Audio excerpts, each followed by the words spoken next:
하나님 아버지, 우리가 환난당하고 빚지고 원통한 자에게도, 화려하고 부유한 곳에 사는 사람에게도, 이 땅의 모든 사람에게 복음이 필요하다고 했사오니 그들에게 복음을 전하게 하여 주시옵소서.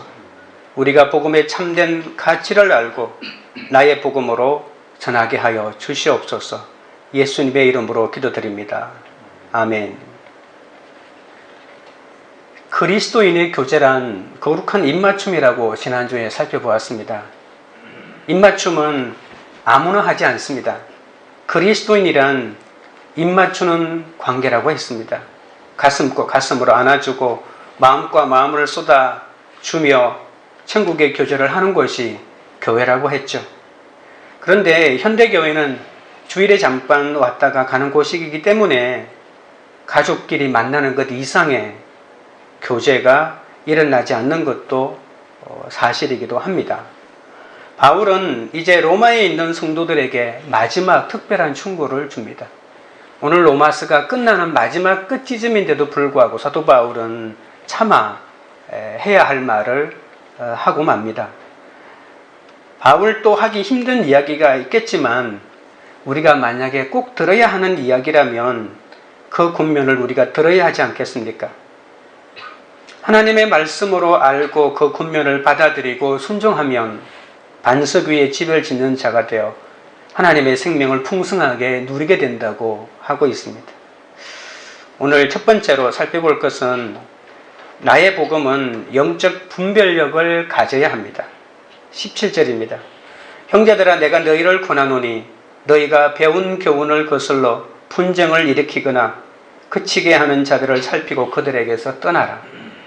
바울은 마지막으로 권면한다고 말합니다. 로마서 12장, 15장에 여러 번에 걸쳐서 이 권면이라고 하는 말을 합니다.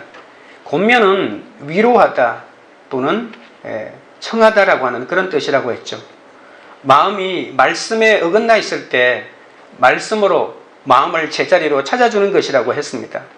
그런데 문제는 잘못 권면하면 오해받기 쉽기 때문에 권면하려고 했을 때도 용기가 필요합니다. 상대방에 대한 선한 마음을 품어야 하고 또 말씀도 정확히 알아야만 제대로 권면할 수 있죠. 우리가 로마서에서 권면할 때 제대로 할 수 있는 것이 두 가지가 있다고 우리가 살펴보았습니다. 하나는 하나님의 은혜로 권면해야 된다고 했습니다. 다른 사람의 권면을 달게 받는 것이 해산의 고통처럼 어려우니까 이 하나님의 은혜로 하지 않으면 안 된다는 것이죠. 하나님의 말씀으로 권면하는 사람도 권면을 받는 사람도 믿음이 성숙해야만이 서로가 서로에게 권면을 할 수가 있는 것이죠. 세상 사람들은 자기 이익에 필요하면 관계를 맺고 필요가 없어지면 그 관계를 끊어버리지 않습니까? 그리고 두 번째 로마서가 우리에게 주는 권면할 때 팁은 주 예수 그리스도의 성령으로 사랑하면서 권면해야 한다고 말합니다. 사랑이 없는 말은 아무리 옳아 보여도 사람을 찌르는 칼이 되기 쉽기 때문이라고 했죠. 성령의 사랑은 정결한 마음과 선한 양심과 거짓 없는 믿음에서 나오는 사랑이라고 했습니다. 위대한 복음의 진리를 선포하고 그리스도인의 삶을 말했던 바울은 이제 개인적으로 마지막으로 떠나야 할 사람에게 경고하고 있습니다. 교회를 분열시키고 성도들의 영혼을 도둑질하는 거짓 교사의 세 가지 특징을 말하는데 첫 번째가 바로 배운 교훈을 거슬른다고 말합니다. 너희가 배운 교훈은 로마서 1장부터 16장까지 모든 내용을 말할 것입니다. 성경 말씀을 자기식으로 합리화하고 억지로 앞뒤가 맞지 않게 풀어서 자기 인호를 만드는 거죠. 처음 예수님을 믿고 말씀으로 양육받기 전에는 복음의 가치를 잘 모릅니다. 성경 말씀이 얼마나 귀하고 예배가 얼마나 귀하고 큐티가 얼마나 귀한지 잘 모릅니다. 몰라서 대충 하다가 아예 믿음마저 빼앗길 수가 있죠. 우리가 귀한 것을 가지고 있으면 사탄이 그것을 길을 쓰고 빼앗으려고 합니다. 둘째는 거짓 선생들의 특징이 분쟁을 일으킨다고 했죠. 교회에는 언제나 불평하는 세력이 있습니다. 교회뿐만 아니라 어느 조직에서도 불평하는 세력이 있습니다. 사탄은 그런 사람들을 잘 찾아냅니다. 구원의 확신이 없거나 예수를 적당히 믿는 사람들을 찾아가서 선동하죠. 교회가 당신에게 너무 심한 거 아니냐? 당신은 구원의 확신이 없지 않느냐? 아무리 교회 다녀보았지만 아무도 알아주지 않지 않느냐? 이렇게 선동하죠. 끝으로 드러난 이단들의 구원은 교회를 위하여, 하나님을 위하여 라고 선포하지만 끝모습만 보면 다 속아 넘어갑니다. 마귀는 절대로 자신의 본 모습을 보이지 않기 때문입니다. 세 번째, 거짓 교사들의 특징은 그치게 하는 자들이라고 했습니다. 처음에는 굉장히 하나님과 교회를 위하는 척 하다가도 나중에 본색이 드러나면 정면으로 교회가 하는 일을 반대합니다. 교회가 잘못되었고 하나님이 잘못되었다면서 거짓말을 쉽게 하죠. 그들은 수단과 목적을 위해서라면 무슨 일이든지 합니다. 사도 바울은 이러한 사람들이 나타나서 교회를 힘들게 하고 성도들의 영혼을 약탈해 갈 것을 고민하고 있는 거죠. 바울은 의도적으로 배운 교훈이 아닌 다른 복음을 전하며 거슬러 분쟁하는 자를 한마디로 말해서 살피고 떠나라고 합니다. 교훈을 지키지 않기 때문에 일어나는 분쟁도 있지만 반대로 하나님의 교훈을 지키기 위한 분쟁도 있지 않습니까? 바울은 복음을 전하는 곳마다 유대인들 때문에 분쟁이 일어나지 않았습니까? 올바른 복음에 들어가기 위해 분쟁이 일어날 수도 있는 것이죠. 그래서 우리에게 영적 분별력이 필요합니다. 하지만 완전히 깨어있지 않으면 분별하기 어렵다는 것입니다. 자칫 잘못하면 패가 나누어져 서로 파벌을 만들어 싸울 수가 있으니 조심해야 합니다. 큰 교회들이 여러 가지 갈등을 겪고 있는데 양쪽에 있는 말을 들으면 다 맞는 말 같습니다. 그리고 그렇게 말하는 사람은 자신은 정말 하나님의 뜻대로 살고 있는데 상대방이 그렇지 못하다고 한결같이 얘기합니다. 여러 가지 분쟁이 일어나는 이유가 있겠지만 그것을 밝히려고 하다 보면 어쩔 수 없이 파당을 짓고 서로 싸우고 물고 뜯을 수밖에 없기 때문에 떠나라고 이렇게 말하는 것이죠. 떠나라고 하는 말은 굴복시키려는 것에서 벗어나라는 뜻입니다. 내가 주님의 말씀대로 전했는데도 상대가 변하지 않는다면 저는 그를 굴복시키려는 마음을 버려야 합니다. 굴복시킬 수도 없습니다. 한번 말에 오해가 생기면 말을 할수록 오해가 더 커지지 않습니까? 말로 설득하려는 시도를 멈추고 그냥 묵묵히 진리만을 실천해야 합니다. 언젠가는 선한 양심으로 깨어날 것을 기다리는 수밖에 없죠. 이단들은 항상 친절하고 좋은 것을 약속하면서 그럴듯한 말을 합니다. 사람들은 그곳에 가면 정말 신앙생활을 잘할 줄 알고 하나님을 만날 줄 알고 가기 때문에 쉽게 믿음을 포기하고 따라갑니다. 그런데 쉽게 따라가지 말고 잘 살펴보라고 합니다. 조심하고 경계해야 합니다. 악한 사람일수록 자기를 노출하지 않습니다. 마귀는 항상 양의 탈을 쓴 이리의 모습으로 나타납니다. 무엇이 진짜고 무엇이 가짜인지 가리기 위해서 영적 분별력이 반드시 필요한 거죠. 18절입니다. 이 같은 자들은 우리 주 그리스도를 섬기지 아니하고 다만 자기들의 배만 섬기나니 교활한 말과 아첨하는 말로 순전한 자들의 마음을 미혹하느니라. 조금 전까지만 해도 성도들끼리 거룩한 입맞춤을 하라고 했는데 이제는 떠나라고 합니다. 그것은 그들은 가짜 그리스도인이기 때문이라고 하는 거죠. 그러면 가짜 그리스도인 것을 어떻게 아느냐고요? 그들 자신의 배만 섬기고 있다고 말합니다. 그리스도를 믿는다고 하는 것은 주님의 말씀 앞에서 날마다 자기를 부인하는 것이거든요.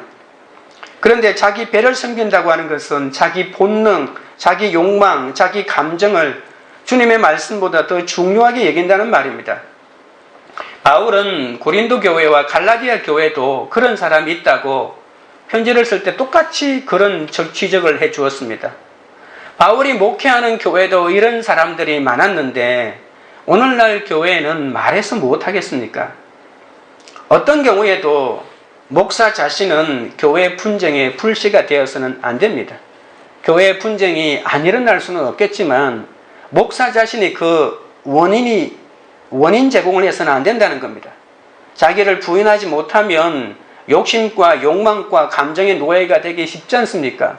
그러니 끊임없이 분쟁의 불씨가 되지 않기 위해서 자기를 부인하면서 욕심과 욕망을 쳐내야 되죠. 늘 말씀 앞에서 자기를 부인하고 자기를 쳐서 복종시키는 훈련을 게을리하지 말아야 합니다. 자신의 배만 섬기는 사람의 특징은 절대로 그리스도를 섬기지 않는다고 했죠.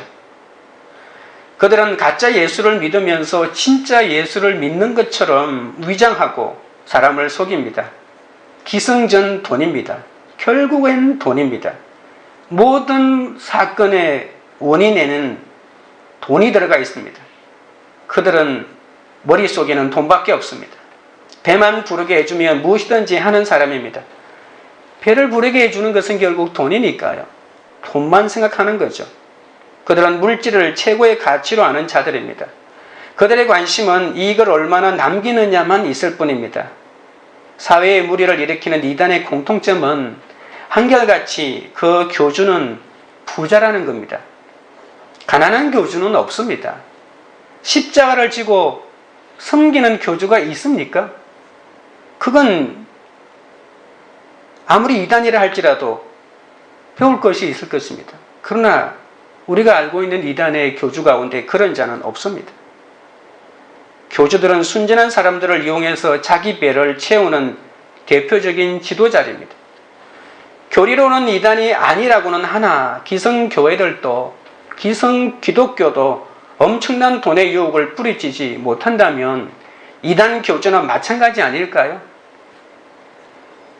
예수를 믿는 것이 아니라 자기 배를 섬기는 사람에 불과하다는 것이죠. 말 잘하는 사람을 조심하십시오. 사기꾼들은 상대방이 자기 말을 안 믿는 것 같으면 당장 떠나서 사기치려고 하지 않습니다.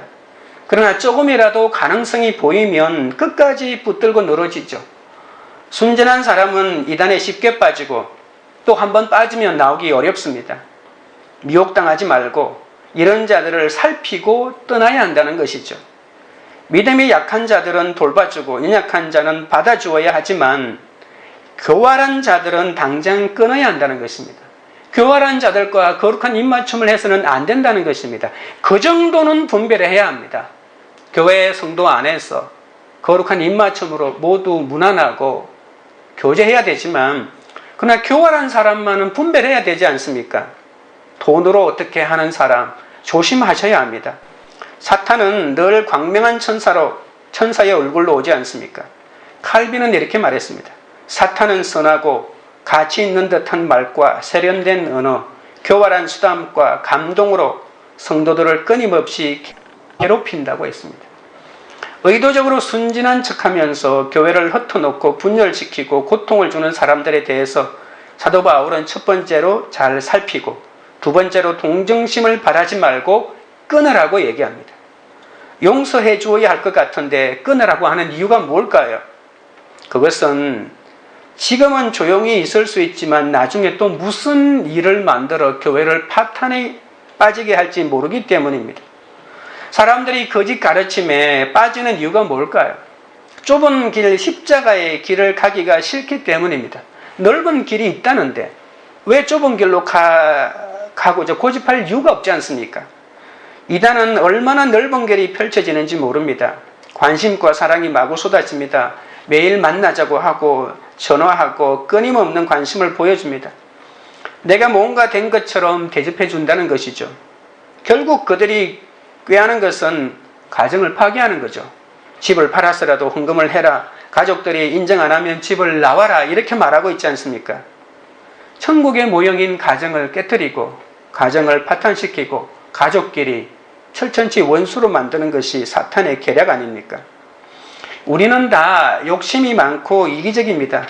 예수님을 믿고도 완전한 사람은 없습니다.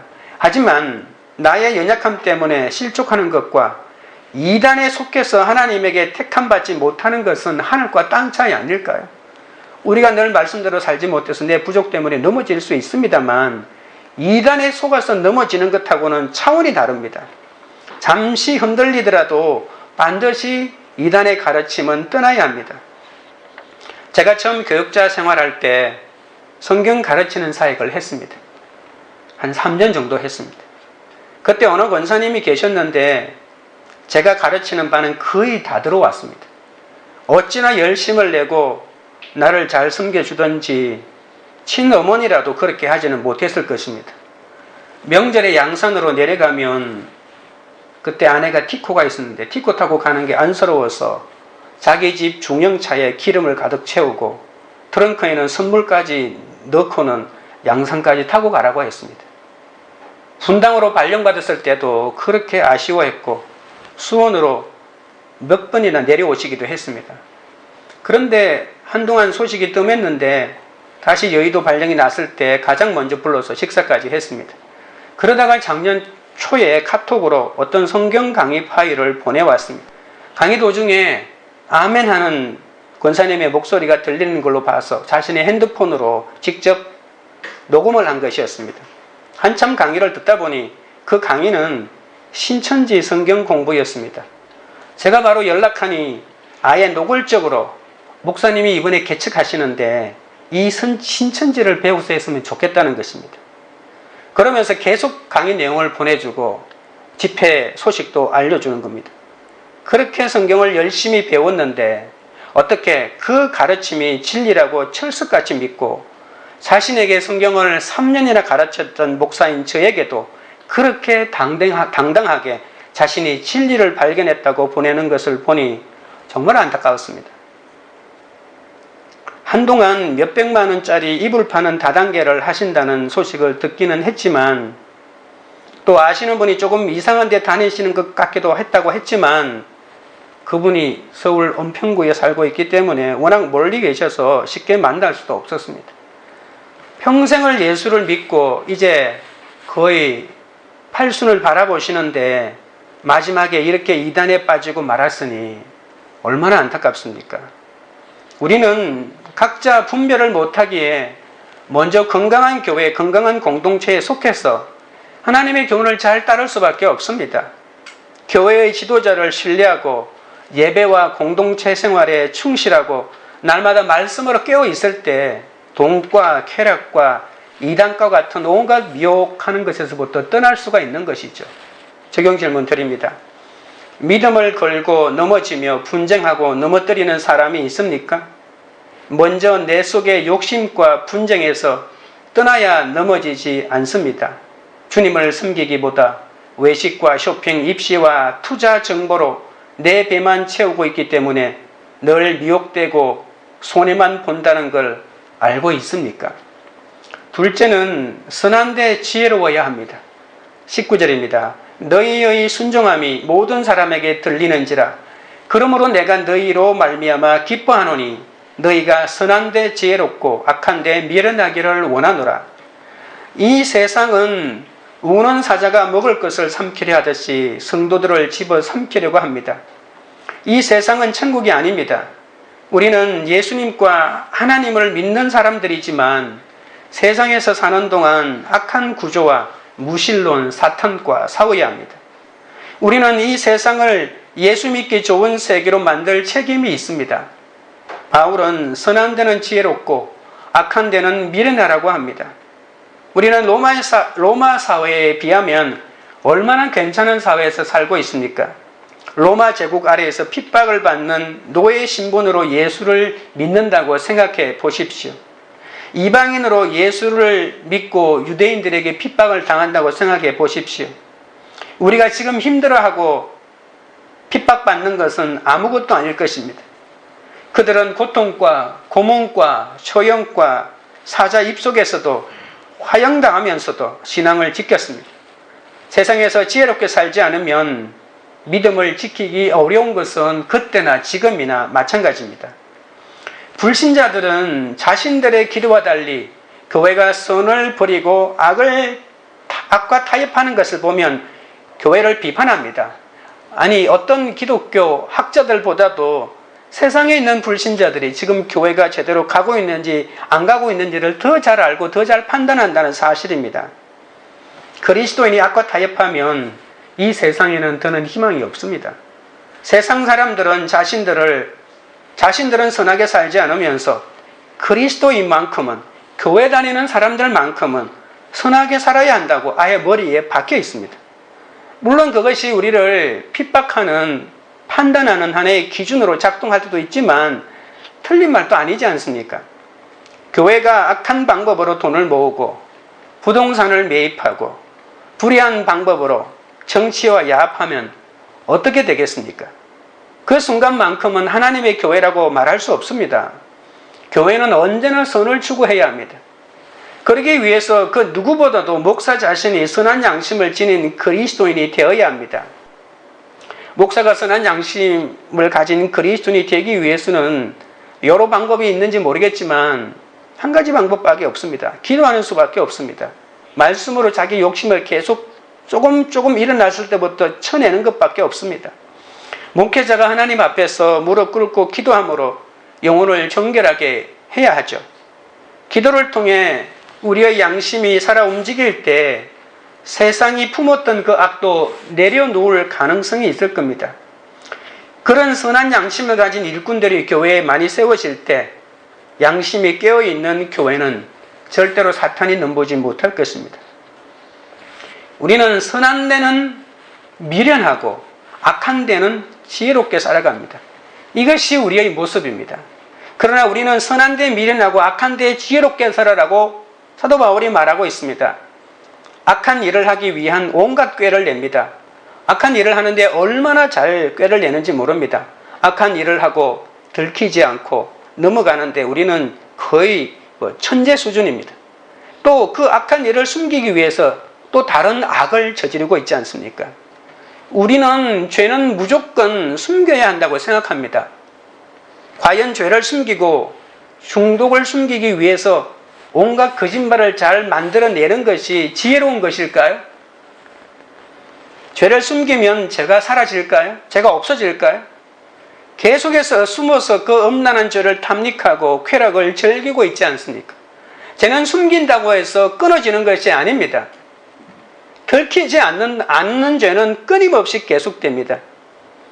죄는 숨긴다고 없어지지 않는다는 것을 우리는 너무나도 쉽게 생각합니다. 목회자라고 해도 죄를 숨겨서는 안 됩니다. 힘들어도 죄를 고백하고 치료받는 것이 선한데 지혜로운 것 아닐까요? 힘들지만 십자가 고난에 적용을 하고 내 죄와 수치를 오픈할 때 우리에게 정죄함이 사라집니다. 그 순간에는 힘들지만 이런 말이 있지 않습니까? 오고 가는 오픈 속에 우리의 영적 건강이 다져진다는 겁니다. 내가 아무리 힘들어도 십자가를 길로 놓고 적용하면 하나님은 그 어려운 중에서도 길을 열어주시는 거죠. 20절입니다. 평강의 하나님께서 속히 사탄을 너희 발 아래에서 상하게 하시리라. 우리 주 예수의 은혜가 너희에게 있을지어다. 타협하지 마시고 두려워하지 마십시오. 믿음으로 가십시오. 악한 자들이 승리하는 것 같고 사기꾼들이 잘 사는 것 같지만 걱정하지 마십시오. 반드시 우리는 승리합니다. 사탄이 처음에는 이기지만 하나님의 사람들은 마지막에 이기는 사람들입니다. 우리 교회의 올해 표가 로마서 8장 37절에 우리가 넉넉히 이기느니라 이지 않습니까? 왜 이기는 줄 아십니까? 하나님의 사랑이 우리에게 있기 때문입니다. 넉넉히 이긴다고 하는 말은 완전히 압도적으로 이긴다는 그런 뜻입니다. 우리가 두려워하지 말아야 하는 이유가 바로 여기에 있습니다. 평강은 환경에서 오는 것이 아니라 우리 주 예수의 은혜로 온다고 말합니다. 나의 모든 것이 무너지는 것 같고 고통스러워도 죄를 인정하고 드러낼 때 평강이 임한다는 사실입니다. 예수님의 십자가 그 죄 사함의 은혜를 믿을 때 평강이 임합니다. 하나님이 속히 사탄을 발 아래에 상하게 하십니다. 내가 이길 수 없는 유혹을 이기게 하신다는 말이죠. 내가 끊을 수 없는 중독을 끊게 하신다는 말이죠. 이것이 승리의 비결입니다. 그래서 고백하고 드러내어야 합니다. 숨긴다고 사라지지 않는 것입니다. 주님은 나를 신뢰하라, 나를 바라보라고 말씀하십니다. 복음은 로마 제국도 이겼습니다. 복음은 종교개혁도 일으키지 않았습니까?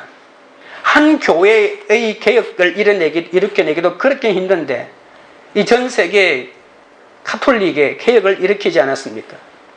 어떤 악한 세력도 복음은 물리칩니다. 그것이 복음의 능력입니다. 적용 질문 드립니다. 요즘 어떤 일에 지혜를 모으고 있습니까? 은밀한 쾌락을 위해, 학벌과 돈을 위해 지혜를 모으고 있습니까? 거기에 평강이 있습니까? 내가 미련해져야 할 악한 일이 무엇인지, 지혜를 모아서 힘써야 할 선한 일이 무엇인지 구체적으로 찾고 있습니까? 셋째는 복음을 위해서로 문안합니다. 21절부터 24절입니다. 나의 동역자 디모데와 나의 친척 누교와 야손과 소시바드가 너희에게 문안하느니라. 이 편지를 기록하는 나 드디오도 주 안에서 너희에게 문안하노라. 나와 온 교회를 돌보아주는 가이오도 너희에게 문안하고 이 성의 재무관 에라스도와 형제 고아도도 너희에게 문안하느니라. 문안하다는 말은 단순한 인사 차원을 말하는 것이 아니죠. 한 사람 한 사람에게 깊은 관심을 갖고 존중하고 배려하는 마음으로 대하는 것입니다. 우리는 그리스도 안에서 기쁨과 또 슬픔을 함께하는 동역자의 이름으로 모인 사람들 아닙니까?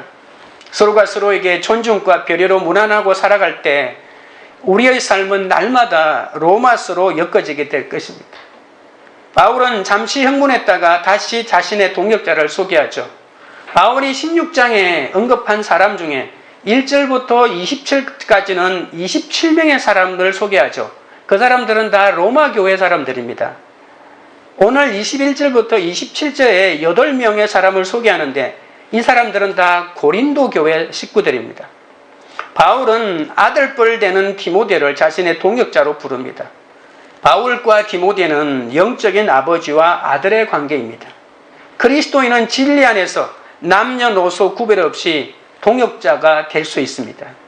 어른들과 청년들이 나이 구별 없이 그리스도 안에서 동역의 관계를 맺을 때 비로소 진리의 너비와 길이와 폭이 완전히 드러나게 되는 거죠.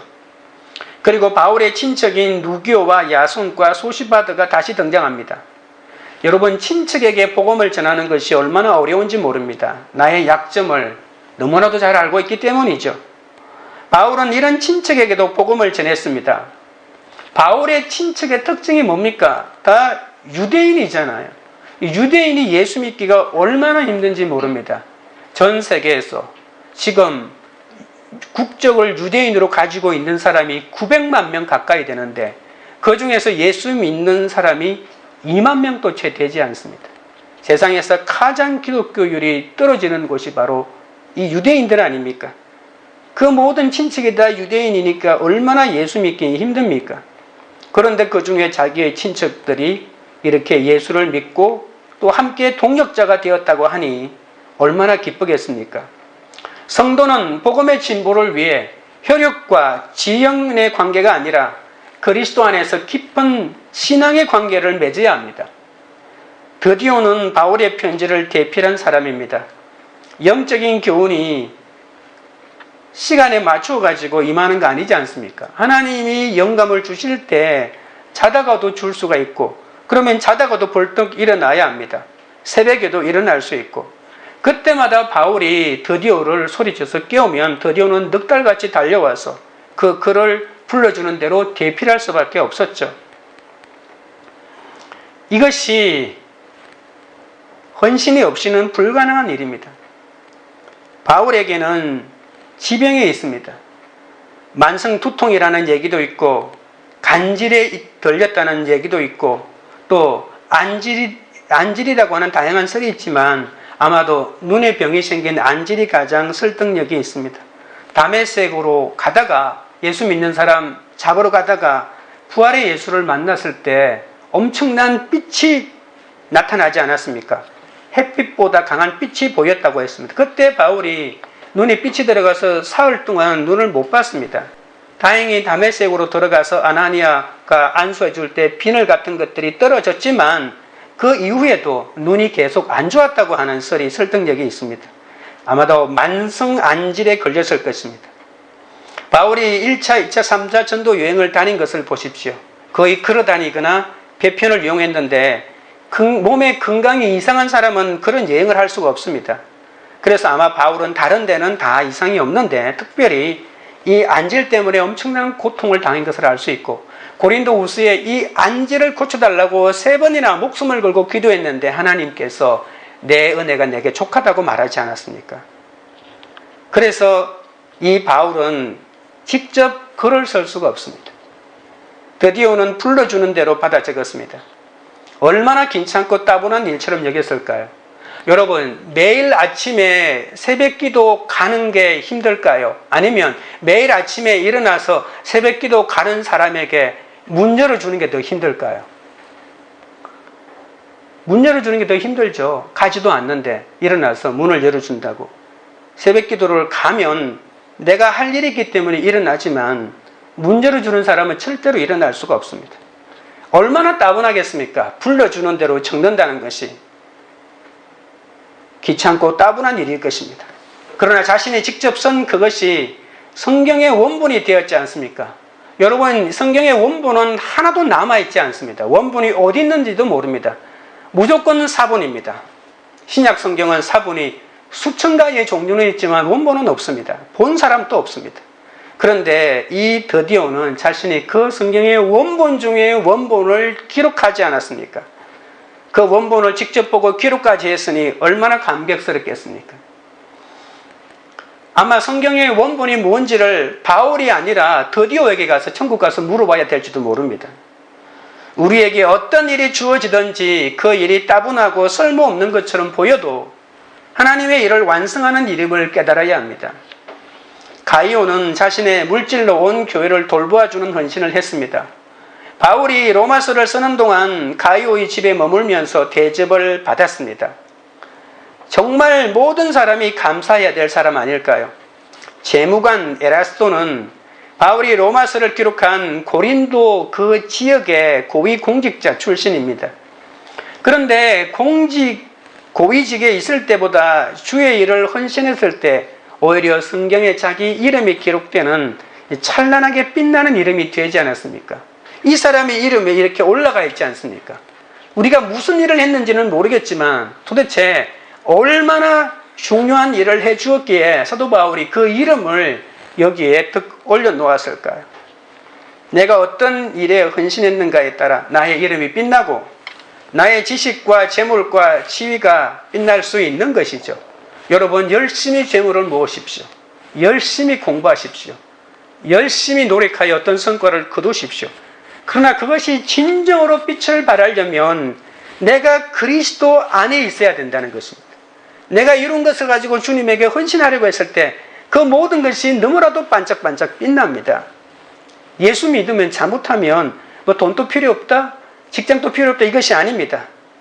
노력하셔서 높은 곳에 올라가십시오. 그리고 주를 위해서 그것을 사용하십시오. 주를 위해 쓰임받을 때 모든 재산과 지위와 칭호에 내 인격이 실리는 겁니다. 우리가 부자라고 다 좋아하지 않지 않습니까? 그러나 그 사람이 주를 위해서 살 때 그 모든 지위에 인격이 실리는 것, 이게 얼마나 기쁜 일입니까?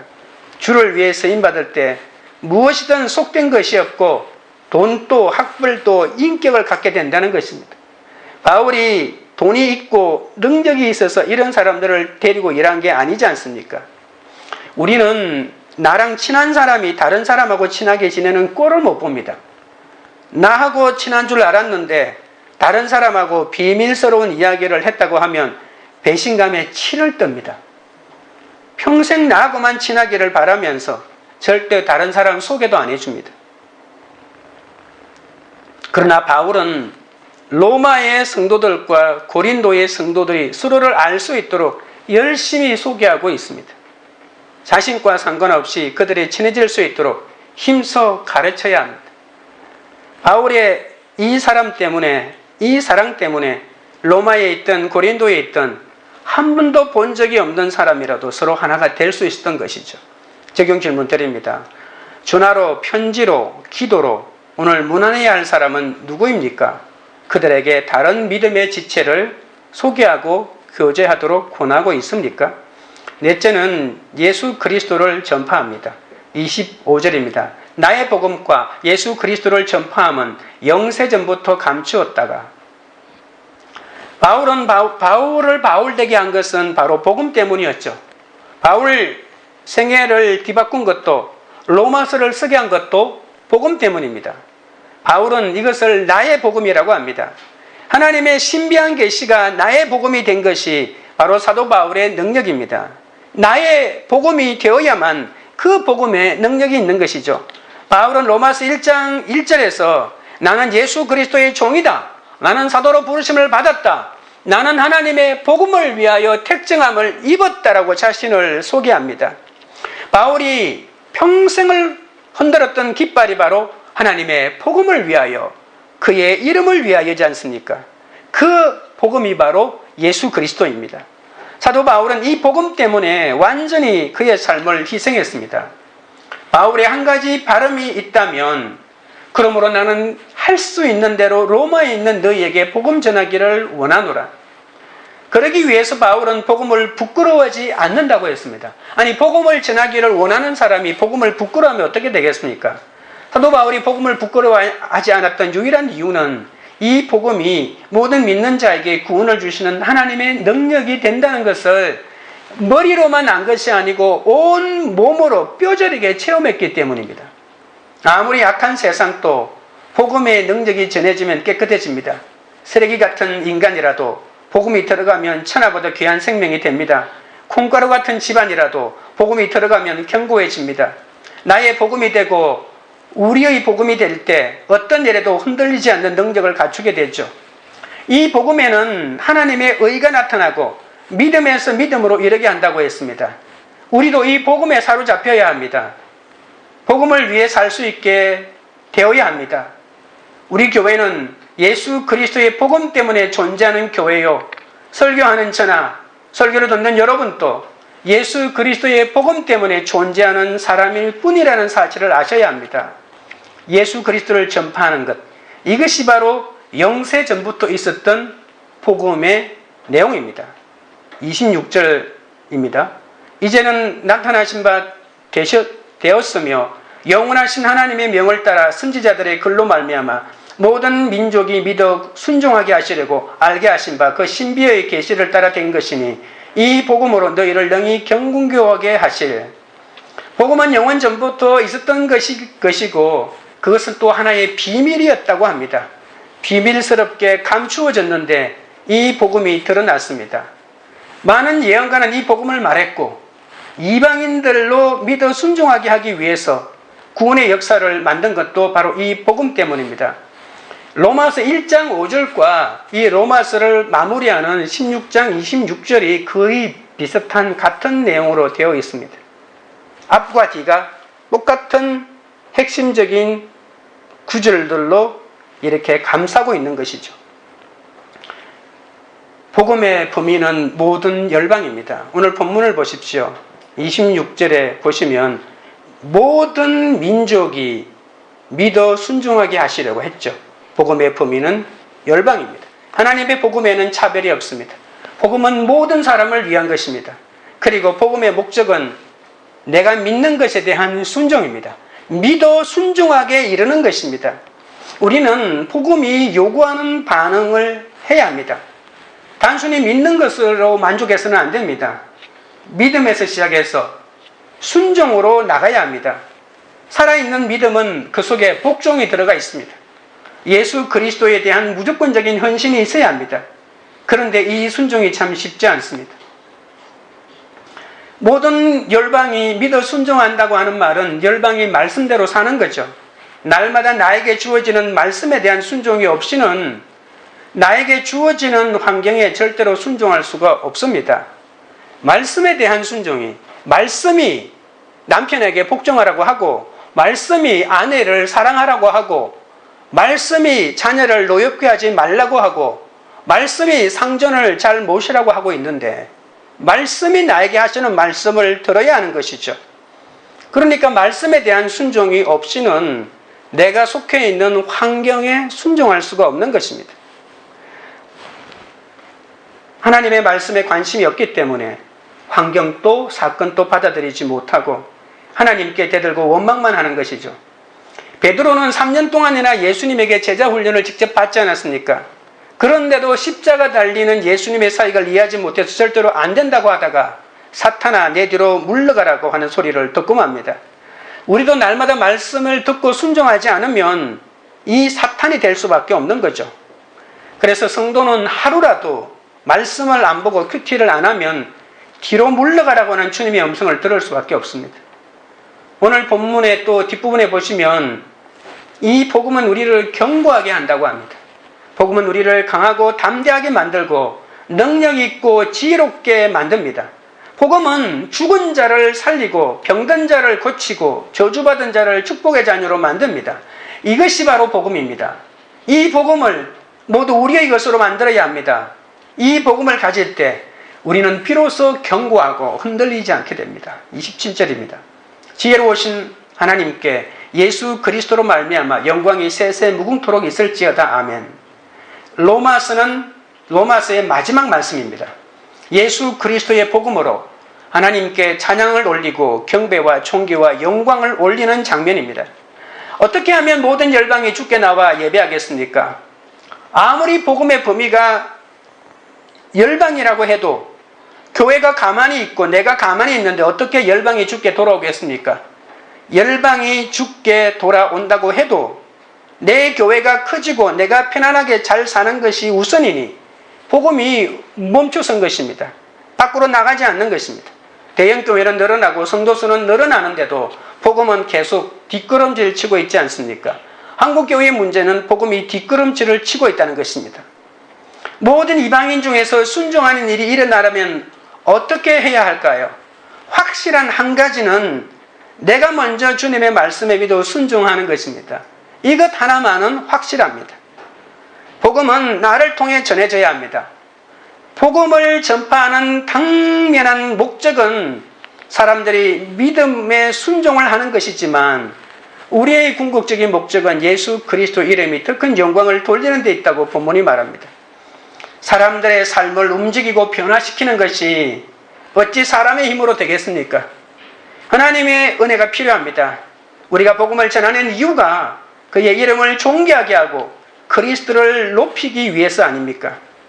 여러분의 삶의 목표는 무엇입니까? 로마서를 통해 우리의 삶의 목표를 교정해야 합니다.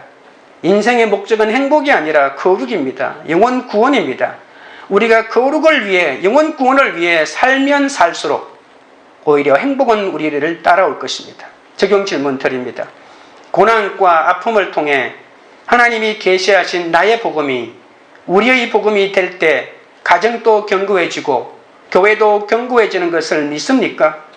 하나님께 영광이 되는 삶을 살도록 날마다 성경으로 들려주시는 하나님의 충고를 잘 듣고 계십니까?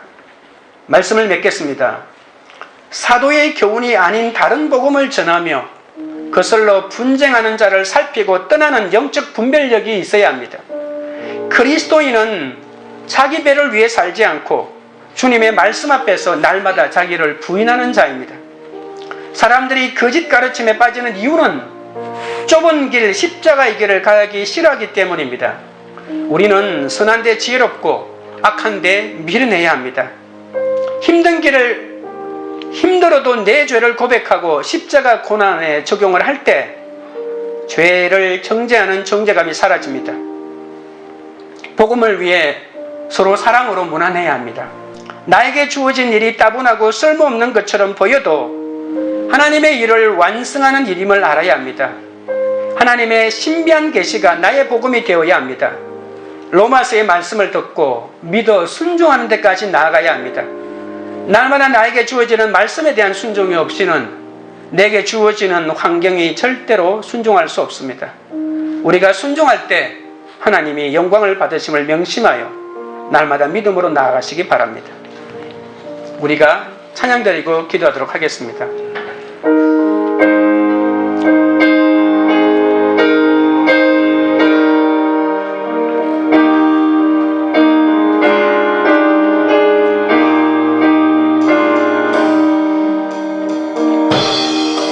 너 예수께 조용히 나가 내 모든 짐 내려놓고 주 십자가 사랑을 믿어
우리가 기도하실 때 믿음을 걸고 넘어지며 분쟁하고 넘어뜨리는 사람이 있어도 먼저 내 속의 욕심과 분쟁에서 떠나야 넘어지지 않습니다. 주님을 숨기기보다 외식과 쇼핑과 입시와 투자 정보로만 내 배를 채우고 있기에 늘 미혹되고 손해만 본다는 것을 알게 해달라고 기도하겠습니다. 은밀한 쾌락을 위해 학벌과 돈을 위해 지혜를 모으지 않게 해달라고 기도하겠습니다. 내가 미련해져야 할 악한 일이 무엇인지, 지혜를 모아서 힘써야 할 선한 일이 무엇인지 구체적으로 찾게 해달라고 기도하겠습니다. 전화로, 문자로, 기도로 오늘 무난해야 할 사람을 무난하게 해달라고 기도하고 그들에게 다른 믿음의 지체를 소개하고 교제하도록 권하게 해달라고 기도하겠습니다. 고난과 아픔을 통해 하나님이 계시하신 나의 복음이 우리의 복음이 되게 하셔서 가정도 견고해지고 교회도 견고해지게 해달라고 기도하겠습니다. 하나님께 영광이 되는 삶을 살도록 날마다 성경으로 들려주시는 하나님의 충고를 듣고 적용하게 해달라고 주의 세 번 부른 다음에 기도하며 주께 나아가겠습니다. 주여, 주여, 주여. 거룩하신 하나님 우리 아버지여, 믿음을 걸고 넘어지며 분쟁하고 넘어뜨리는 사람이 있어도 먼저 내 속의 욕심과 분쟁에서 떠나야 넘어지지 않는다는 사실을 알게 하여 주시옵소서. 주님을 섬기기보다 세상의 것을 탐내며 아버지 하나님의 중독에 빠지고 아버지 하나님 외식과 쇼핑과 입지와 아버지 하나님의 투자 정보로 내 배만 채우고 있기 때문에 내가 늘 미혹되고 손해만 본다는 것을 알게 하여 주시고 돌이키게 하여 주시기를 원합니다. 은밀한 쾌락을 위해 학벌과 돈을 위해 지혜를 모으지 않게 하여 주시옵소서. 내가 미련해져야 할 악한 일이 무엇인지 알게 하여 주시고 지혜를 모아서 힘써야 할 선한 일이 무엇인지 구체적으로 찾아가게 하여 주시옵소서. 전화로, 문자로, 기도로 오늘 무난해야 할 사람을 무난하게 하여 주시고 사랑으로 무난하게 하여 주시옵게 바라옵나이다. 고난과 아픔을 통해 하나님이 계시하신 나의 복음이 우리의 복음이 되게 하여 주셔서 가정이 견고해지고 교회도 견고해지게 하여 주시옵소서. 하나님께 영광이 되는 삶을 살도록 날마다 성경으로 들려주시는 하나님의 권면을 듣고 하나님의 충고를 듣고 십자가를 길러 놓고 가는 적용하는 삶을 살도록 하나님이 역사하여 주옵소서. 주님이 붙들어 주시옵소서. 아버지 하나님, 분쟁하고 넘어뜨리는 자들, 주를 섬기지 않고 자신만을 위하는 자들을 떠나라고 간곡히 권면하고 있습니다. 그러나 아직도 내 속에 분쟁과 그치는 것이 있습니다. 주님만을 섬기지 못하고 내 만족만 구할 때가 너무나 많습니다. 주여 불쌍히 여겨 주시옵소서. 분쟁과 그치는 것에서 떠날 수 있도록 인도하여 주옵소서. 교활하고 아첨하는 말로 나를 유혹하는 그 돈과 쾌락과 안일함에서 떠나게 하여 주시옵소서. 주님은 선한데 지혜롭고 악한데 미련하기를 원하시지만 저는 도리어 악한데 지혜롭고 선한데 미련하고 있사오니 용서하여 주옵소서. 악한 말에 발이 빠르고 온갖 꾀와 변명이 늘어갑니다. 악을 감추기 위한 지혜가 얼마나 더 큰 악을 가져오는지 두려움으로 깨닫게 하여 주옵소서. 이제라도 나의 악을 드러내고 돌이키는 것이 선한 일이라 하셨사오니 죄를 고백하고 회개함으로 선한데 지혜로운 자가 되게 하여 주시옵소서. 날마다 찾아오는 역정 싸움에서 악한데 미련하고 선한데 지혜롭고 결단하도록 나가게 하옵소서. 자신이 사랑하는 자들을 서로 소개하며 무란하라고 하는 바울의 사랑을 본받게 하여 주옵소서. 좋은 사람은 나만 알고 지내는 것이 아니라 차별 없이 서로 교제하기를 원하는 바울의 이 사랑을 닮아가기 원합니다. 내가 격려하고 무난해야 할 사람들이 있습니다. 교회에서 각자의 환경에서 주의 일에 헌신하는 지체들에게 감사와 사랑을 전하는 자가 되게 하여 주시옵소서. 주여 로마서에 담긴 다른 복음이 날마다 선포되어 더욱 견고한 가정을 이루게 하시고 더욱 견고한 교회가 세워지게 하여 주옵소서. 나의 복음이 우리의 복음이 되어 세세 무궁토록 하나님의 영광을 돌리는 모두가 되게 하여 주옵소서. 로마서 묵상에 함께하신 주님을 찬양하며 날마다 주의 감사와 영광을 드리게 하옵소서. 관계 우리들 교회가 성도들의 삶에 하나님의 영광이 가득 차기를 원합니다. 우리의 삶에 기적과 하나님을 향한 찬양이 충만한 공동체가 되게 하옵소서. 로마서의 묵상을 통해 엄청난 하나님의 신비를 나타내 주시니 감사드립니다. 생명의 복음이 나의 복음이 되게 하셔서 그 복음을 가진 구원의 큰 능력을 깨닫고 오직 예수 그리스도로 말미암아 하나님께 영광이 되고 열방까지 복음을 전하는 그런 교회가 되도록 역사하여 주시옵소서. 예수님의 이름으로 기도드립니다. 아멘.